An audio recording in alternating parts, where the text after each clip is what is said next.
you're usually somewhere along that journey where you have that vision and it's a brand new, fresh idea, a new insight, a new realization, a new opportunity. It's a vision or an idea of a new way of what could be, but what is not yet true. The first thing that I think is the most important is that you, as the executive, that you really believe. The nature of the conversation shifts a little bit depending on who you're selling this to. But I think this is one of those cases where the why and the how really matter to being able to sell this new vision when you're not delivering the work yet. Acknowledging where there are risks or where there's some unknown potential pitfalls in the new vision, to me, I think is as an investor or a funder, I would feel comforted by acknowledging that because it feels authentic and grounded and not this kind of pie in the sky vision. I'm Eric Ressler. I'm Jonathan Hicken. And this is Designing Tomorrow.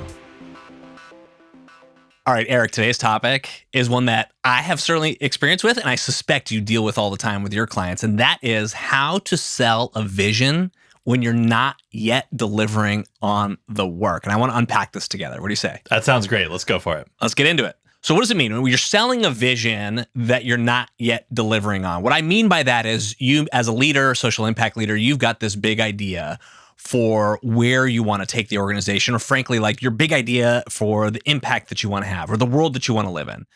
And you look at your organization and you realize you're not actually yet doing the work to get there, but you know what it's going to take to deliver on that new vision. How are you going to rally the support? How are you going to rally the team? How are you going to rally all the resources you need to get to that vision at some point? That's a really, really hard thing to do when you're not yet doing the work. So this is something I experienced at the Seymour Center when I came in and saw an opportunity for somewhat of an impact shift or a pivot. And so I've practiced some of these things and I learned a few things along the way. Before I get into my experience and some of the things I learned, I'm curious, how often are social impact leaders or organizations that you work with facing this question or a similar one? I think all the time. So almost by definition, no one's really delivered on their vision, or it's no longer a vision, right? It's just reality. But you're usually somewhere along that journey. So you might be at the very, very early parts of that, where you have that vision and it's a brand new, fresh idea, a new insight, a new realization, a new opportunity. And it just starts in your head. The way I think about this sometimes is that it's a vision or an idea of a new way of what could be, but what is not yet true. And then there's a whole vision life cycle, essentially, from that moment, that insightful moment, or maybe it's a combination of moments that leads to that, all the way through realization of that vision. And so it really comes down to, like, where are you on that path? And it's a very fluid thing, and often in my experience. So I guess the case that I'm talking about here is one where, you look around at the actual work being done by your team and you're realizing that that work is not advancing towards the vision. And you need to put, rally the resources to get there, to start doing the work, to start moving in that direction. Now, this could happen for, if you kind of think about the nonprofit life cycle, at least in this example, right? You could think about that as being the sort of the startup mode. You've got a vision, you're about to launch a new social impact venture, and you need to sell it. Oftentimes, nonprofits also get to this point of reinvention, or sort of needing to kind of recycle back to the beginning. And I think that that's what Seymour Center was going through, right? A moment of transition, transformation. And so there was space for this new vision to emerge. But nevertheless, what I'm talking about is that moment where you're really not doing the work yet. And how do you rally the resources? Got it. So there's a new vision. It's in your head as the executive director or the board chair or whatever, the leadership team maybe even has the vision. But the day-to-day work that's being done is not actually moving towards that vision. It's moving towards a different vision or an older vision. And so how do you go out there and sell that vision to a funder, to a partner, to maybe even a new team member you're trying to recruit? Is that kind of what you're saying? That's it, right? And this is something I'm living now, right? If someone comes into my center and hears me speak and looks at what's in the center, those two things don't always match. Right. And so how am I selling this idea? And really the first thing that I think is the most important is that you, as the executive, that you really believe. Yeah. Right? And I'm not talking like performative belief, right? Where you're like, I'm the ED. I need to put on a good face. I need to show that I believe in this thing, but that you really, truly, deeply in yourself believe in the potential for this to make a difference, right? And so that internal belief to me is a non-negotiable piece of being able to sell a new vision. I think that's true, because I think otherwise it's not really an authentic vision, right? It's a marketing ploy. It's a packaging of, an appeal to a donor. And I think we hear in the space, oh, we need to have a vision and a mission statement. And in my experience, that's sometimes the origin story of a vision, which I think is exactly backwards, right? I think the process of creating a vision statement should be translating a vision from the head of a leader or a group of leaders into a discernible and recognizable rallying cry, really, for lack of a better term.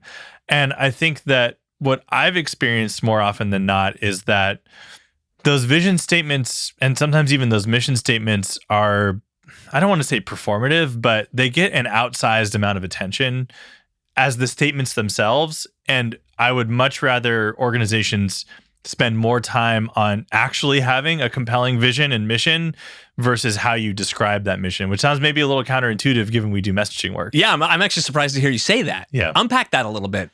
Well, I mean, we write a lot of vision and mission statements for organizations, and what I've experienced at times is that when we really start to dig into how do we craft these statements, what becomes clear is that there is no coherent vision or mission for the organization, or there's not consensus around what that should be. And you could say that's just kind of part of the process. But what I've also experienced is that when there is a very compelling vision and or a very compelling mission that supports that vision, those statements kind of write themselves. So you did somewhat of a shift for Cosmic several years ago. Yeah. And I imagine you had to sell a new vision to your customers, to your team. What was that like for you? So you're referring to when we went all in on social impact, That's whereas right. before we were a generalist agency. Yeah.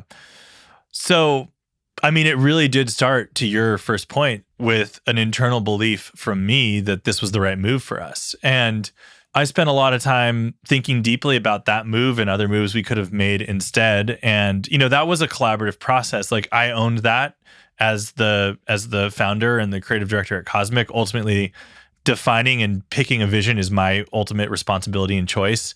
But I included my team along the ride, and we explored, without getting too belabored in the explanation here, we explored multiple different avenues, multiple different directions or paths that we could have taken as an organization.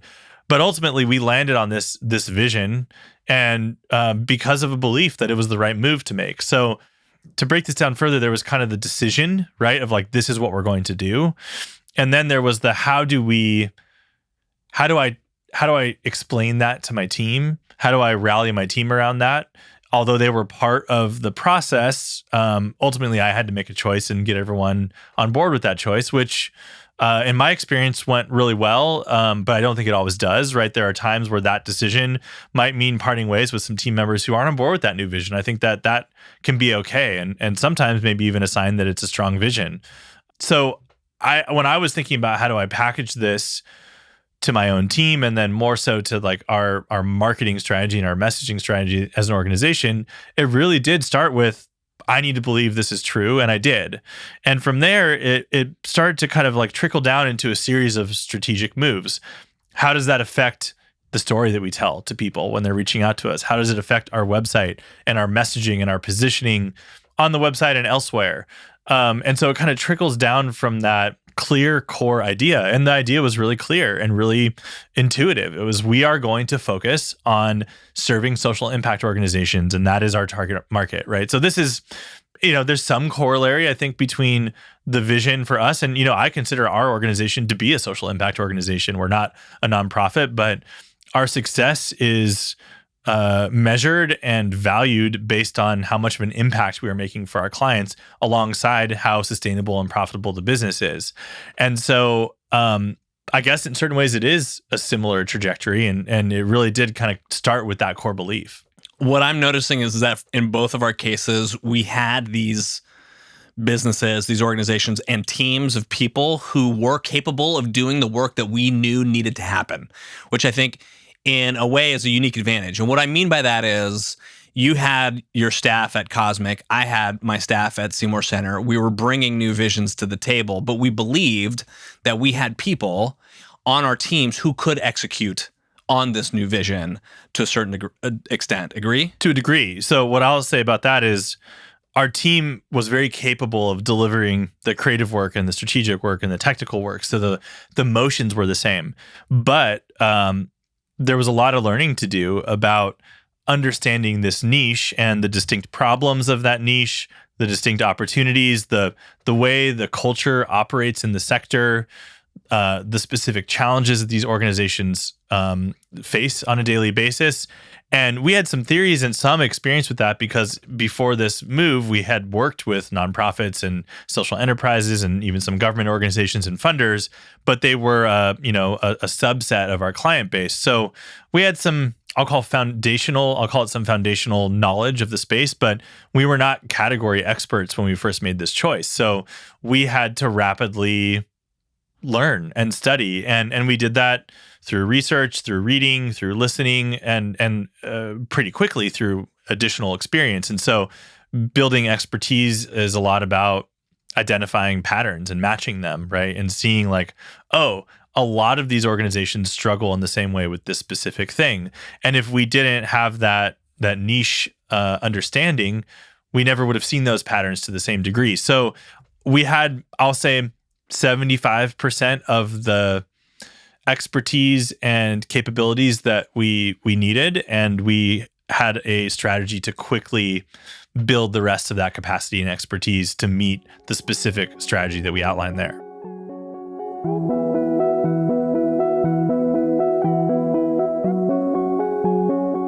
You mentioned bringing your team along, getting them bought in, involving them.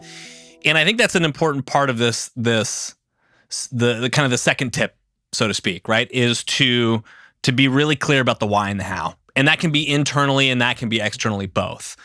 But it's like opening up. I really do actually believe that transparency in your thought process in this particular case is a powerful use of transparency, right? Where you're like, hey, look, this is where we're going. This is how I think we're going to get there. But it's going to take all of us, and so let's work on it together. So do you mean in this case when you're talking to your team specifically, or just like what about when you're talking to a funder? Does that change a little bit? Yeah, I mean, I think it's both, okay. Right? Yep. Right? Because if you're talking to your team, you're asking them to do slightly different work. Yep. And so you need to make sure that they understand what that means for them and their lives. But also, in the case of Seymour Center, it means making sure that the funders understand where their money's going and the impact that their money's going to have. Yeah. So the nature of the conversation shifts a little bit depending on who you're selling this to. But I think this is one of those cases where the why and the how really matter. Yeah. To being able to sell this new vision when you're not delivering the work yet. Yeah. I mean, I actually feel like this is sometimes can work to your benefit for certain funders, right? If we're talking about that audience, because in my experience, funders get really excited about those early days where they get to be a keystone funder in a new, exciting project, and sometimes can actually be a little less excited about funding work that's already proven that just needs additional scale or that needs additional resources. It's like a less sexy funding opportunity. Now, of course, this is funder dependent. Like some funders specialize in that kind of funding. But I mean, you look at some of the proven models out there. You look at some of the global work around malaria, for example, where it's like literally buying nets, the least sexy kind of funding you can do, but it's a proven model. It's like, one of the most effective ways to spend money to make a global impact on humanity. And it can be hard to track that funding. Whereas like spinning up a new think tank for a new progressive organization might get more attention because the funder gets to be part of something new, right? There's this like excitement of creating something new. So I think it kind of cuts both ways. I experienced this exact dynamic, right? There are programs Seymour Center have been running for 25 years that are incredibly effective. Yeah. It's harder to fund those in some cases, right? Whereas selling this new vision catches their attention. And like you said, there's kind of a conversation starts immediately. So whether it's with your team or with your funders, you need to be really clear about the why and the how. Yeah. And in some ways, that's like the hardest part of defining the why and the how, because when you have this new vision, you might not always know exactly what it's going to take. Yeah. But you got to at least put something out there. You got to make a guess, an educated guess about what it's going to take. Which also brings me to the third piece, which is acknowledging the risk, right? Or acknowledging where things could go wrong. And I think that there's trust building that happens there. So when you're selling this new vision, I think you just need to be honest with yourself about, hey, if this happens, we're going to need to shift where the work's going. Mm-hmm. I like to think about, risk taking with these, almost like these bands, like upper band and lower band, that trigger certain decisions to happen, right? If the line goes above a certain mark, it's going to trigger additional investment. If the line drops below a certain mark, we're going to pull back.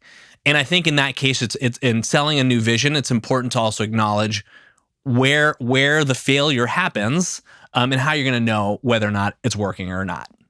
Yeah, this reminds me of like pitching a new company to a VC, where one of the kind of common things you'll put in a slide is like the risks, right? Like what are the risks or the unknowns or the unknown unknowns, right? Which obviously you can't define, but investors want to know what the risk profile of the investment is. And in the VC world, there's the philosophy, or traditionally there's been this philosophy of like knowing that 9 out of 10 investments are going to flop, but the 10th one, if successful, will more than pay for all of those failed investments. And I don't think social impact works in that way.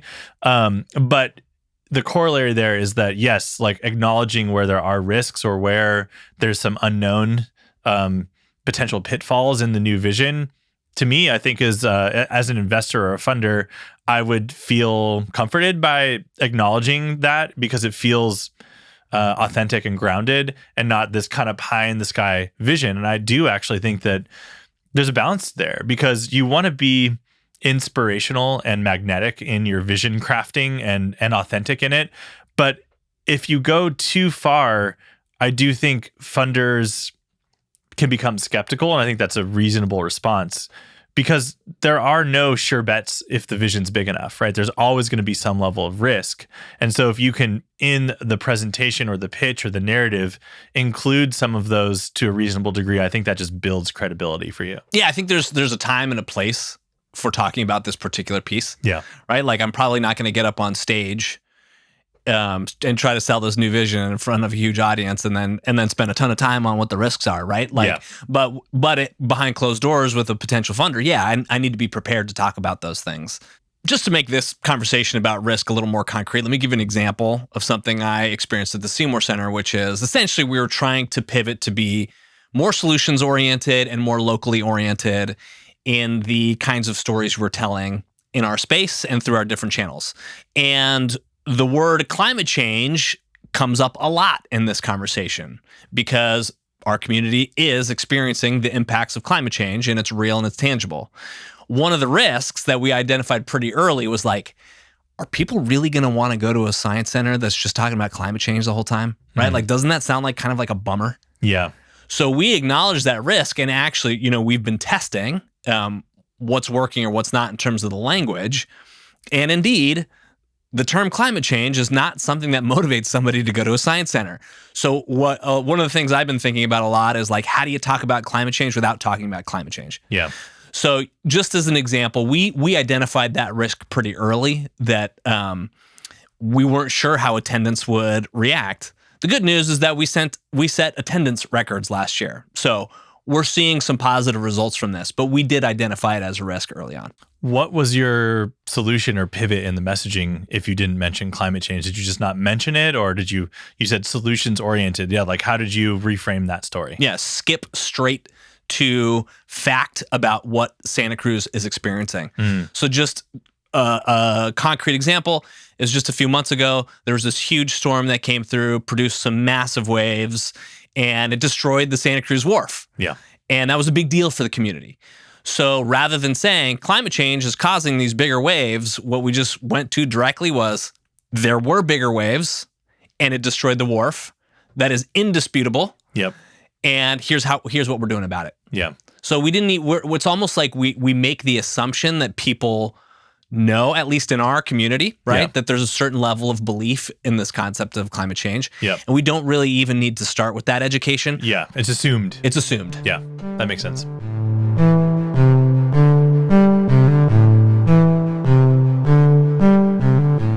I mentioned testing and experimenting, and I think that may be the single best way to sell a vision when you're not yet delivering on the work, is to start doing experimentation and prototypes and demonstration projects. So the way that we handled it at the Seymour Center was we didn't have a huge budget to be building these really complex science exhibits. So what we decided to do was get in whatever we could with what we had, so that when the community and donors and supporters came in, we could point, hey, here's where we're headed. Imagine if we had the resources to make this a world-class science experience. This sounds like the MVS framework in action to me. Bingo. Yeah, minimum viable strategy. We'll link to that podcast episode in the show notes. But I believe that's a great idea. And even, I wonder about when you have a new vision. I know I did this when I was redefining our vision for Cosmic. I socialized it, right? And that is actually kind of a form of MVS or early testing, right? Just getting feedback, right? And then from there, getting into prototypes is kind of like the next step. But that seems like a really smart, intuitive way to go about it, because I do think there's always a risk of going too far and then not kind of like easing people into the change, especially for an organization like yours, where there's a perception of the brand of the Seymour Center and what it stands for and the vision and the mission of the organization that people have in their brains. And if you start to do something on a new vision and they're not up to speed on that new vision, they're not in the loop, so to speak, that creates this dissonance of like, wait, why is the Seymour Center doing this? This is not the Seymour Center I know and love. Why are they doing these things? I don't understand. So I think to me, there's two takeaways from that. One, even more burden on effective, consistent communication that actually cuts through and gets and having an apparatus for that so that you can educate people along the way. And two, bring them on along the ride, so to speak, and doing these kind of prototypes or these smaller steps to start to plant the seeds for this new vision instead of just going all in on it all at once. It's a show, not tell approach, right? It's like I could stand up and try to sell you on trying to advance local solutions. Yeah. And you might think that's all great, but you're going to ask, like, what does that actually look like? Right. And so the approach is, well, let me show you. Yep. Let me show you what that looks like. Let me show you what a great exhibit looks like, but with our budget, and imagine what we could do with yours. Yeah. Which I think is a great strategy for funding too. And similarly, events and other digital content, right? We produced a 30-minute documentary, right? Like we have these demonstrations in place. So when the question comes, are you capable of doing this, or what does it look like? We have the demonstration. We have some proof to say, yes, we can, and here's the impact of that work. Now, again, this is minimum viable strategy, and I'd actually say in some of our case, a minimum viable product too. Yeah, right. Really like DIY kind of exhibit experiences, just so that we can show where we're headed. How did the community respond to those? So far, so good. I mean, we've been getting feedback on our first set of prototypes. We heard from people, hey, we actually want some more text. We were too light on the amount of information that we were including. Wow, that's really surprising. I was totally shocked. You wouldn't have guessed that, probably. I would not have guessed that. Yeah. So we started adding some more written content, and that has been helpful. We also learned about sort of interaction dynamics. I won't get into museum theory too much right here, but the kinds of things people want to touch and feel and experience when they're learning about their community. And we made some assumptions about what those interaction types might be. Yep. We were right about some of them. We were wrong about some of them. Yeah. And each time we roll out a new exhibit, we're incorporating the feedback that we've learned from the previous ones. One thing that I think about a lot in my own work and in working with clients is, how do you know when it's time for a new vision, right? And like, do you reach your vision before you change it? And I think the answer is no, actually. If your vision's big enough, I think you change the vision before you reach it. Thoughts on that? I agree, right? I mean, I think like you started the episode off by saying, hey, part of the nature of a vision is like you never get there. Yeah.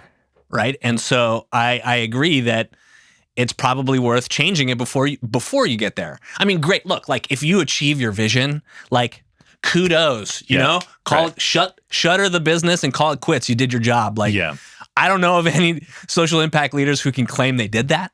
I mean, if your vision is small enough that it's basically just a fancy mission, like maybe that can happen, right? Like, but yeah, I can't think of an example where there was a bold, interesting vision that was just like, we hit that 100%, job's done, let's go home, everyone. I just don't think that really happens. And I think about even in, I had this vision for Cosmic of repositioning us and focusing on social impact.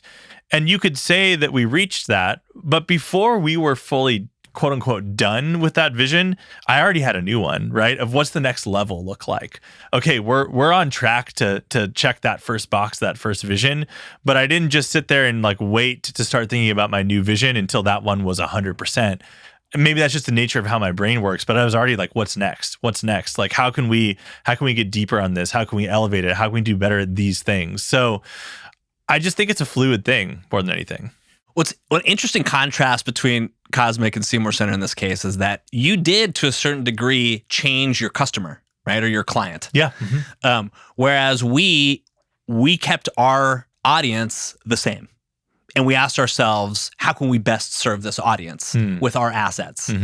And so that's where our vision shifted, was because we saw a new opportunity to have more impact on the existing audience, where you kind of shifted. So I'm kind of like chewing on this live.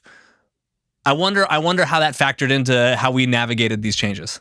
Yeah, I mean, I guess I wondered, did your audience change, or is your audience going to change slightly? Like maybe your target audience doesn't change, right? Your strategy of who you're trying to reach. But I think probably what is happening or might happen is some people aren't going to be as into the new vision, and they're going to want to say, I liked the old Seymour Center better. I was comfortable with those exhibits, or whatever the details are, right?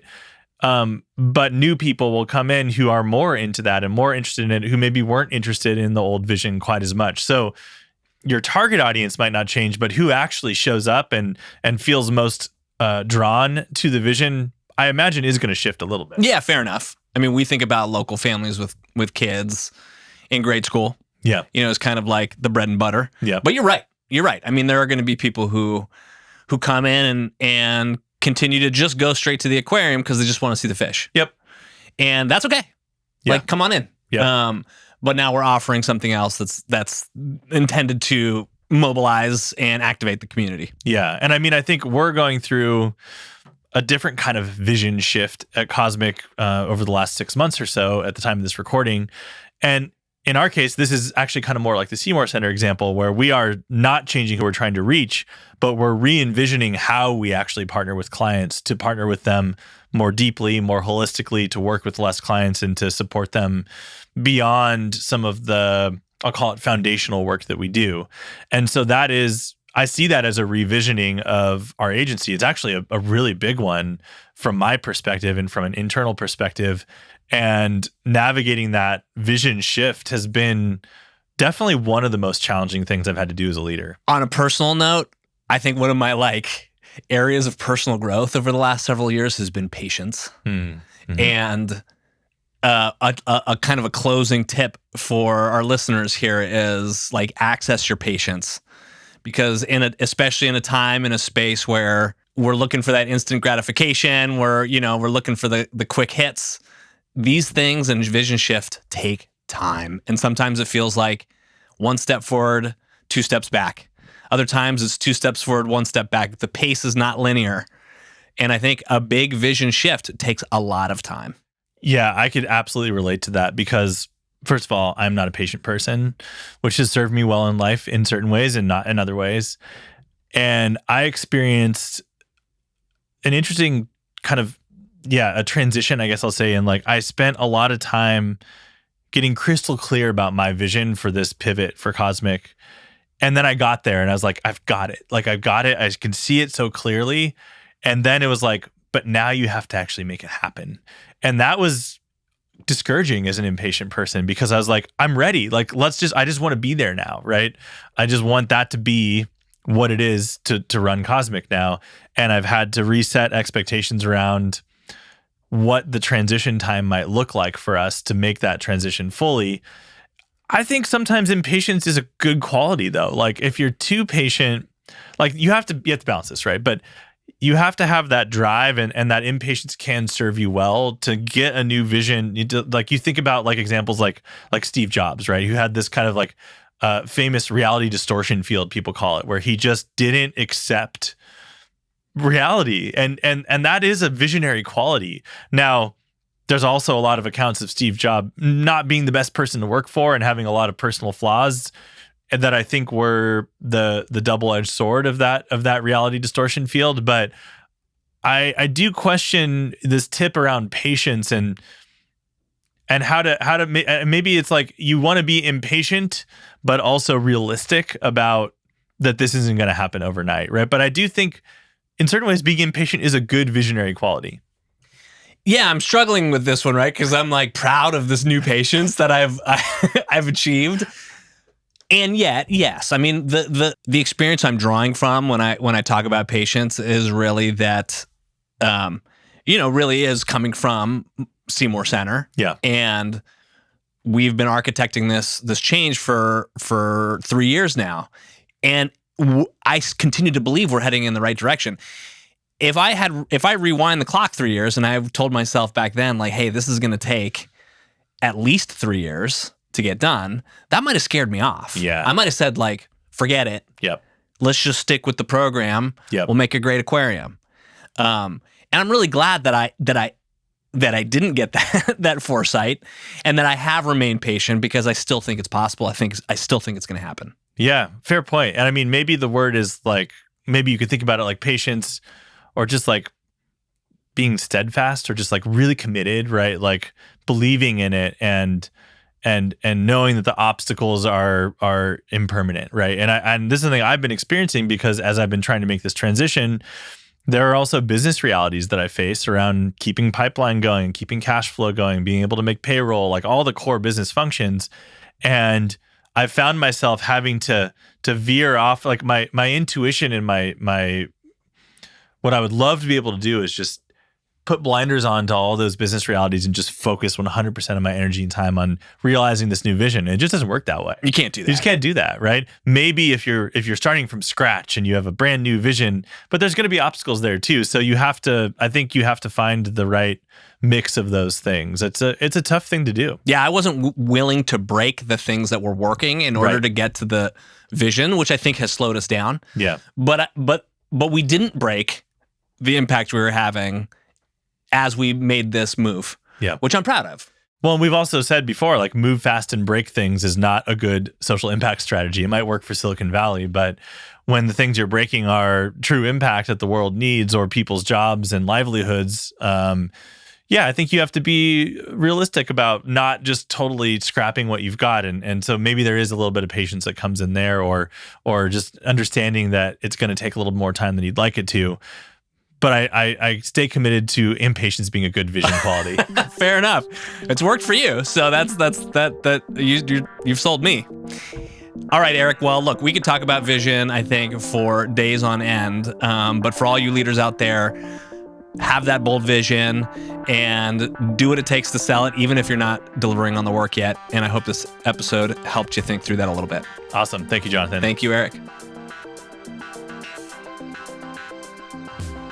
If you enjoyed today's video, please be sure to hit like and subscribe, or even leave us a comment. It really helps. Thank you.